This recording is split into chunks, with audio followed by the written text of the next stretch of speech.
আজকে দেখি আমাদের কে ধরে। আজকেও ক্লাসে লেট করে।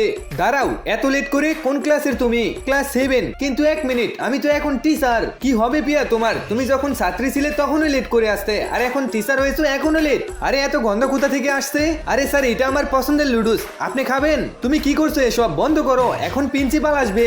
ক্লাস 7 এর টিচার আবারও পালিয়েছে, আর ওদের রেজাল্টও খারাপ আসছে। কে পড়াবে ওদের? স্যার, আমি পড়াবো। হাত নিচে নামাও, তুমি জানো না ওদের ব্যাপারে। স্যার, আমি সামলে নেব। ঠিক আছে, মিটিং এখানেই শেষ। এখন থেকে 7 এর ক্লাস পিয়া ম্যাম নেবে। তাই যখন আমি ওদের দেখতে যাই, দেখো সবাই ফোন চালাচ্ছে, আমি দেখাচ্ছি ওদের। স্যার, এক মিনিট দাঁড়ান, আমি দেখছি। এসো এখানে। তুমি টিচারের সামনে আমার ডিভোর্সের কথা কিভাবে বললে?